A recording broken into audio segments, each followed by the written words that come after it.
Ko'rib turganlaringizdek, universitetimizning hududida talabalarimiz futbol o'ynashlari uchun maxsus maydoncha ham qurilgan. Kelinglar, hozir mana shu yerda futbol o'ynayotgan yigitlardan, talabalarimizdan intervyu olamiz. Gol bo'ldimi shunda? Kelinglar, unda hozir yigitlar uzr 1 minut. Mana shu gol urgan yigitimizdan intervyu olamiz. Assalomu alaykum. Qaysi yo'nalishda tahsil olasiz? Tarix yo'nalishi bo'yicha nechanchi kurssiz? 3-kurs. 3-kurssiz. Universitetimizda agar siz bir kunga elektr o'qisangiz, nimani o'zgartirgan bo'lar edingiz? Bo'lganini kattaroq qilardim. Foydani kattaroq qilar edingiz. Agar bir kunga rektor bo'lib qolish imkoniyati sizga tushganida, siz nimani o'zgartirarsiz? Balki kimnidir ishdan bo'shatarmidingiz yoki o'qishga qanaqadir falsafa qo'sharmidingiz? Imkoniyatlar.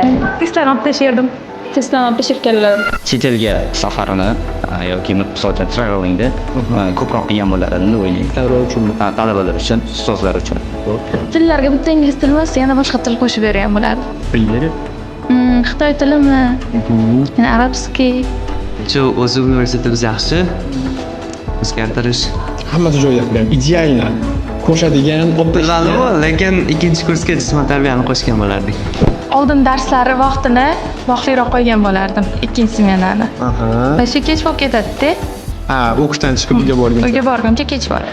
Mana shu universitetda o'qishni o'qigan boshqa yoshlarga ham tavsiya qilgan bo'larmiz. Aynan mana shu Tavsiya qilgan bo'lardim. rahmat katta, salomat bo'ling. O'qishingiz omad, kuningiz yaxshi o'tsin.